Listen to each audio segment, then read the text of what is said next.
this is not the video I thought I was gonna do.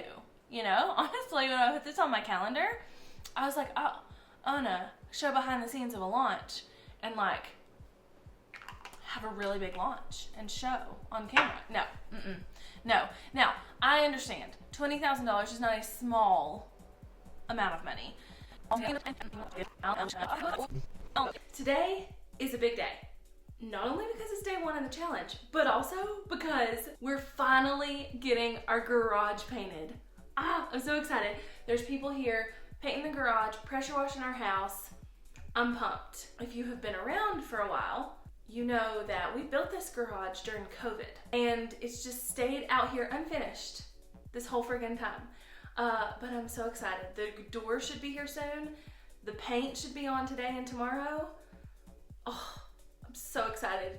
Because right now it looks like we purposefully left our garage a different color than our house or a color that doesn't match. So let me tell you, I'm gonna be honest, this is probably gonna be my last live launch for a while because I've launched 2 other times this year. This is my 3rd launch this year. The first time was in January and it was a live challenge like I'm doing now. And I was launching YouTube Rockstars, which is what I'm launching during this challenge. And I got COVID the week before. So during the live launch week, I still felt like crap. Like no energy, felt like crap. The whole thing drained me. I didn't promote it like I should have because I felt like crap, blah, blah, blah. Launch number 2 was in August of this year when I launched my new course, Affiliate Marketing Mastery. Guess what? I got COVID again. Now, this time, like my kids got it and gave it to me, but I really just got the congestion.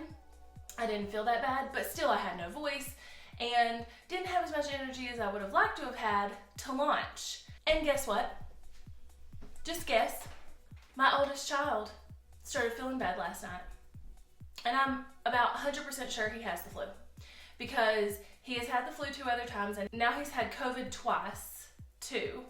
And anytime that he has that type of sickness, I can really tell it with him because he's like me, he has a ton of energy and he's like blah, blah, blah. And he gets really fatigued and whatever else. So he comes home last night from playing basketball with his cousins and he like lays down on the couch because he's cold. And that was our first clue, like what in the world's wrong here? Then he gets a little bit of a fever, then he gets a headache, then he's like, oh, I'm so tired. So he sleeps and he wakes up this morning and he has a scratchy throat and a headache and I'm pretty sure it's the flu because everybody at his middle school has the flu. So let's cross our fingers that I do not get sick during this launch. First Q&A for the challenge down. My headphone thing is stuck in my shirt. Like, stuck in my shirt. Hello. It's over. So yeah, but this is, so what I do, can I get it out? So what I do when I'm talking into this microphone is that I like to kind of hear myself because that's like one of the benefits of running it through the Rodecaster. A lot of it's so I can make sure my platforms are working right or whatever. But I don't want to hear myself out of both ears. And so I will put, okay, we're about there. Okay. I will put one headphone in my ear, right? And then I will put the other headphone in my shirt. And that did not go well this time. It just didn't, it's still stuck. Oh, I got it. So anyway, Q&A went super well. There were like 70 some people on live. Let me tell you about this challenge. So there's 1,000 people signed up, over 1,000 people signed up. There's only 600 people that have joined the group, which is really frustrating. Like I'm used to that with a webinar, like only a certain percentage, but like you joined a free challenge, why are you not in the Facebook group? But that's okay, that's still 600 people in the Facebook group. And then what we do is we keep up with like how many people showed up live every day and all of that. And I think there were like consistently like 90 people live, which was awesome. So yeah, I actually have a 30-minute break to eat me some lunch. I'm gonna go outside and look at my garage too because I think the painters left to go to lunch and see if they're painting or if they're just like caulked. That's such a weird word too, by the way, caulked. Because if you say it the other way, it sounds dirty, you know. But I'm gonna go see what they've done and then check on my sick kid and yeah, lots of things in that 30 minutes before the VIP call. Case? Yeah? Are you good? Yeah, I just need food. I'm kind of starving. Okay, what do you want to eat? Chicken nuggets? Yeah. Yeah? Put down, yeah, but like I want sauce on it, so put honey mustard and ketchup on it. On the plate? Yeah. Okay, can you turn the TV down, please? Yes. Thank you.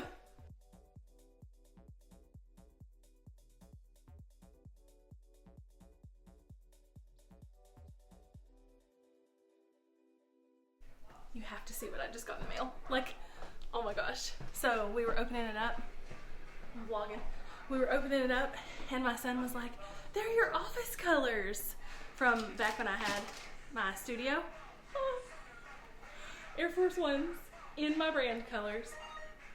Like, I am obsessed. Today is day 2 of the challenge and day 2 of getting my garage painted. I feel like it's going well. I'm actually, what time is it? I've got 2 minutes before the Q&A call today. And let me just say that this challenge has been super active. Like, so many active members. There's now 600 people in the Facebook group, and like a huge percentage of them are showing up to the calls, and the VIP calls are awesome. So it's going well. And I still have a sick kiddo, but nobody else is sick. So yay for that.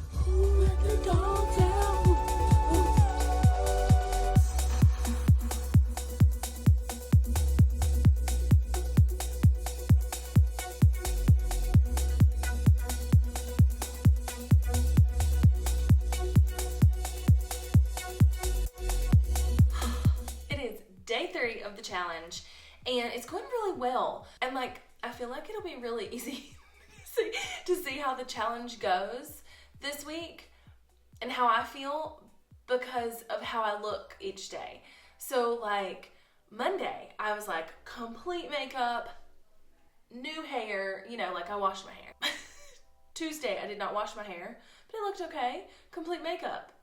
Today, 5-minute makeup, not my full face by any means, and we're on day 3 of hair. So I just feel like it will progressively get worse, but it's okay. I don't think anybody cares. Anyway, challenge is going good. I actually had to wake up really early this morning, and really early was like 6:15. Earlier than I would have liked to have woken up, because I had to take my youngest son to school and go get more paint for our garage and go to the grocery store first thing this morning. I think it is raining, and they're supposed to be painting the garage. That's not good. And I'm actually gonna sit here. I have 15 minutes before the Q&A call today, and I'm gonna do a little like mini training on thumbnails. So I talk about thumbnails in the challenge, and I go into it in depth in Q&As and in the VIP sessions, but literally it would take me all week. Like, I could do a whole challenge about thumbnails. And so sometimes I just do like little mini drops of like, here's what I think about this. So I'm gonna do that really quick, get that up for them before the Q&A, do the Q&A, eat lunch, do the VIP call, go get my kid from school, and come home. I do have supper in the crock pot. So I'm not a crock pot girl. I'm not a supper girl. I'm not a cooking girl. I don't do the things. But my oldest son, which is the one that's sick, loves like any kind of, that's hot. Any kind of like beef situation, like stew, steak, that kind of thing. So we're doing just like beef tips, almost like a stew, in the crock pot, because I got this new Ninja crock pot, because I never even actually had a crock pot. That's not true. I had one at my old house, but when we moved in this house, I got rid of it. So I haven't had a crock pot since we moved. So that's supper for the night. The house is a disaster, because between a sick kid upstairs all week and me having to like be on calls basically all day and like run around and getting paint and stuff, I just haven't had time to do anything. And the cleaning lady couldn't come because I didn't want to give her germs. So that's where we are. Okay, it's day 4 of the challenge, but more importantly, oh my gosh, hold on, let me show you the garage. It is legitimately perfect. I want to tell you a story about the garage, but it's too cold out here, so I'm gonna do it in the house. Okay, so when we built our house, getting a mortgage as a self-employed person is just the biggest pain in the butt in the world, because they have to average your last 2 years of income, and that is your yearly income. But for a business like mine that grows exponentially every year, that can really drag the average down, when last year was X amount and this year is Y amount, and there's a big difference between the two. Anyway, we were also buying 30 acres with our house. So we had a budget for land and house with what we had down and all of that we were literally touching. Okay, so when we went to get the house plan and all of that and get the price for it, it was over what the bank would give us after a massive down payment. So we didn't have any other cash to bring to the table. So there were several things that we ended up cutting out of the plan that we knew we would do later. And one of those things was a garage. So we built the garage after, which is why it's a big deal that it's finally gotten painted. But the other thing is the siding on the house. So we have vinyl siding on our house, and that was never the plan. The plan was for us to have the kind of siding we have on the garage, and I'll show you more of that when it warms up a little outside because it's too freaking cold right now. But our plan was to have that siding on the house and paint the house the color the garage is. But it was another $30,000, and we could not swing it. We were pushing our budget. So we decided to put vinyl on the house with the intention to eventually one day, rip it off. And so then when we went to build our garage, we were like, nope, let's go ahead and put the siding that we're going to want on the house on it, and a metal roof, because that's actually what we wanted on the house too. So it's a whole long story, but the garage doesn't exactly match our house. I got the paint colors as close as I possibly could, but vinyl only comes in so many colors and blah, blah, blah. And our house is an off-white color, but a very noticeably off-white. If you look at our house, you can tell it's not white. Okay. Well, then our garage, though, is now painted the same color as the shiplap back here, which is Sherwin-Williams alabaster, by the way. And it is the sweetest little hint of off-whiteness. If you didn't have it compared to white in any way, you would think it was white. But if you put it up against white, you can tell it's off-white. So, you can't tell it back here, but the shiplap right here next to the TV is alabaster. And then, of course, we have molding, and the ceiling is white. And so there's a little bit of a difference. So, anywho, the garage is literally making my dreams come true. Now, if the door will just get here, because it's been back ordered for a very long time at this point, it will be perfect. But after we got it done yesterday, and after they got done painting, my husband and I just stood outside and stared at it. It is literally what I wanted the house to look like. It is what in my head my house looks like on the outside, even though it doesn't, because it's vinyl siding, so it just looks different, which is fine. There's nothing wrong with vinyl. It's just I like this siding better. Anyway, so now the conversation is, when are we gonna rip the siding off the house and change it to this other siding, even though the siding on the house is perfectly fine? I don't know, but we're also looking at land to buy. Some more land to buy, not to build another house or anything. I'll tell you more about that later. But I'm not gonna push my budget to spend $30,000 to replace all of the perfectly fine siding on my house, but just know that I want to so bad. It's officially day 5 of the challenge, which means that the door's open to YouTube Rockstars today.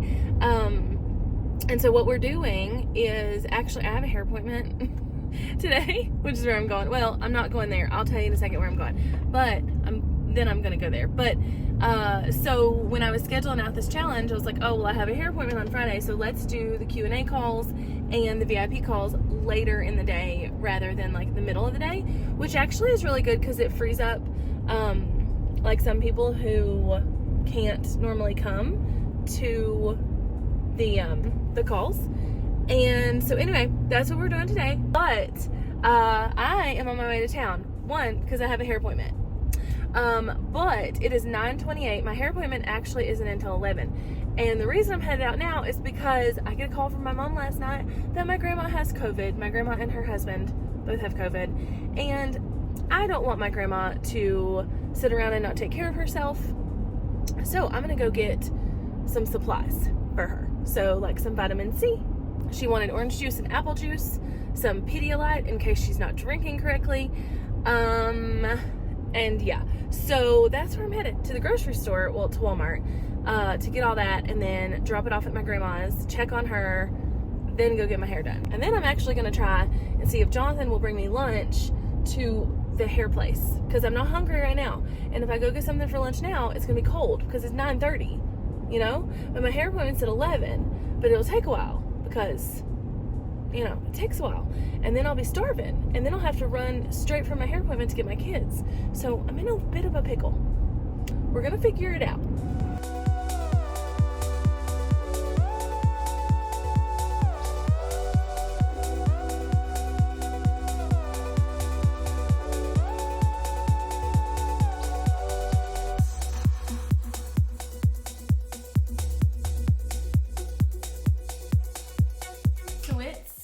Tuesday after the challenge. Like, the challenge went on last week. You saw the footage from that, and doors close tomorrow for the deal that I gave the participants in the challenge to buy YouTube Rockstars.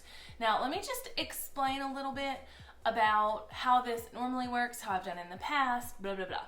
So, normally what is happening is YouTube Rockstars, my course about growing on YouTube, is always available. Like, it's open all the time. And it's normally $1,497 with payment plans, okay? Well, during a launch of some sort, whether it's a webinar or a challenge, I will generally take some off of the price of that and usually get it down to like $9.97, so it's a bit more affordable, and then also give away bonuses. So that incentivizes the people who signed up for the webinar or signed up for the challenge to go ahead and purchase. And I had high hopes for this challenge because the last time I ran a challenge like this, like I told y'all, I had COVID and I felt terrible and I had to cancel some of the things and all of this stuff. And this time I was perfectly healthy and everything was great and it was an awesome challenge and I had way more people sign up. But this is probably the worst launch I've had in a very long time. And last time that I ran a challenge like this one, like I say, in January, again, I was super sick. I didn't really get to promote it as much as I wanted to, but it was a paid challenge. They had to pay $27 to join the challenge, and then there was like a $97 upgrade to get VIP. The last time I ran it, I had 161 people who joined, which again, they had to pay to join, so it was a little bit different than like the way I did it this time. And we sold 14 seats into YouTube Rockstars from that challenge. So that was $14,000 plus the revenue made getting everybody in the challenge, the $27 for those 161 people, and then some of those people upgraded to VIP, right? So that launch was around like 18,000, 19,000. And at the time I was like, I will never do a challenge again because that seems insane to me to only make, and I know that sounds pretentious, I'm trying to be real, but to only make $17,000, $18,000 for a week's worth of my time, and not even just like a week's worth of my time, a lot of time every single day in this challenge group, right? Like every single day, 2 hours at the minimum inside the challenge group, and a lot of the days even more than that. But of course, I knew that I was sick. It was a paid challenge versus a free challenge, and I wanted to try a challenge again to give myself a little bit more of a do I or do I not want to keep doing challenges kind of situation. And this challenge had over 1,100 people sign up. 32 people signed up for VIP, so that was about $3,200.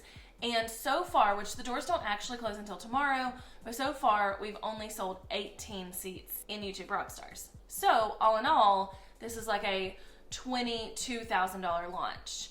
But again, a lot of my time goes into this, right? Like this time it was more than 2 hours every day because I was doing a Q&A every day, plus the VIP calls. I would generally let the VIPs go longer than their hour, and just really pouring my whole and my all into this challenge. And it was a super engaged group of people, super, super, super engaged, could not ask for better. Awesome group of people. And now some people might buy tomorrow, but for the most part in any kind of launch, people are going to buy most in that first 24-hour period because because it's new, two, because there's bonuses that I give in those first 24 hours that go away. And so most people are going to buy during that time. So to put as much of myself into these challenges as I do to only come out the other end with, you know, a $20,000 launch when I can do a webinar that sells way more than that in 1 hour, / I make sales of these courses every single day anyway. I just don't think challenges are what works for me. I'm not saying they don't work, because I have tons of friends and peers and colleagues and all the things who do challenges on the regular, and they work super, super well, but I just don't think they're what's right for me. If you look at 161 people signed up last time, 1,000, like a little over 1,100 signed up this time, and then, you know, we sold 14 last time, 18 this time. That looks like our conversion rate went like way far down. It went from like 8% to like 0.35% or something. But we also have to take into consideration the willingness to pull their wallets out for people who paid to be part of a challenge and people who are in a free challenge. A few years ago, I did need to live launch. I needed those huge numbers coming into my business, those like huge cash injections coming into my business. And at this point, I have built all of my revenue streams up to the point where I am consistently making pretty decent money, and then that money affords me the ability to pay my team and to pay myself and to do the things we need to do in the business and, you know, live the life I want to live, right? And if these live launches are just continuing to like not be good, why would I keep doing them, right? But I think there's a few things that kind of go into this. Like, I think there's a few things. One, challenges just clearly do not convert for me like a webinar does. My audience just wants a webinar. That's how they want to purchase. In general. Two, I think even a webinar launch would have done worse than in the past, because we keep hearing this stupid word, recession.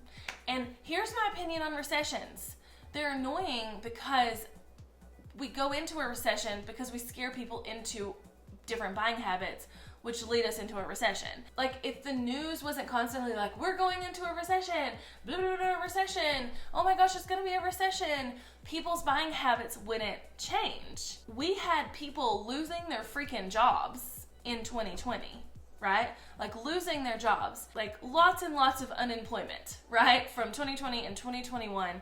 And 2020 was one of my best years ever in business. And I did even better in 2021, and I'm doing even better in 2022. But like, you say the word recession and everybody just stops freaking spending money. And I get it. I mean, I don't want us to be like, you know, irresponsible or anything like that. But it's less about there actually being less money to be spent and more about people being scared because they're hearing the word recession and they think they need to be more, you know, conservative with their money. So I think that probably played into it a little bit too. But also, it's a big ask to take somebody from you signed up for this thing for free to you signed up for $1,000 course. So this is not the video I thought I was gonna do. You know, honestly, when I put this on my calendar, I was like, oh, I'm gonna show behind the scenes of a launch and like have a really big launch and show on camera. No. Now, I understand $20,000 is not a small amount of money. I get that. But at the level of business I'm at right now, at the level of like income I'm at right now, $20,000 for a launch in like a given period isn't worth my time as much as just doubling down on creating ways for people to constantly be pointed towards my courses all the time. So I think that's kind of what this launch has kind of taught me. I'm kind of over live launching. Don't get me wrong. The challenge was so much fun. I was telling the participants of the challenge, like, last time I did the challenge, when it was over, because I was sick as a dog, I was like, oh my gosh, please be over, right? Like, I was like, oh, I'm so over this. I'm so done. Goodbye. Peace out, right? And then this time, I felt great. I had a ton of fun. I had a ton of participants. It was super active. The Facebook group was amazing. And I was kind of sad when it was over. And that can't be discounted either. Like, I was able to help 1,000 people for free, or, you know, if the VIPs upgraded, right? For free, be able to better their channel. I was able to help 1,000 people further their, like, understand their niche and, like, or the lack thereof, the who behind their business, behind their channel. I was I was really able to help them understand what makes a good video, what doesn't make a good video, what they should be doing with their videos, with thumbnails, with how to make money. I was able to do all of this for free, and I was able to help 1,000 people. And so my time wasn't wasted at all. And that definitely can't be discounted, because that makes me very happy that there's 1,000 people out there who were able to get what they needed from this challenge, and hopefully will be able to like take it forward, because when I was first starting, I wish that was a thing. I would have joined it in a second. And so, but from a business ROI perspective, like, is it worth the time to do X? It probably is the last challenge that I'll host. So there you have it. There's a behind the scenes of a not so great launch, of a realistic look at behind the scenes of things, and of somebody being super real with you on the not so great and the great sides of like the creator space in the business world. And I'm not somebody who's gonna dwell on it. I've had bad launches before. I've had terrible launches before. I've had great launches. I have multiple courses that have made 6 figures. I've had awesome launches, but I've also had bad launches before, and it doesn't really bother me because I learned something from all of them. Like, I'm always like learning something from a launch, and then that helps me, like, you know, take it into the business and move forward. That's that. We're on to the next one, old son. If you don't watch Dale Brisby, he says that all the time.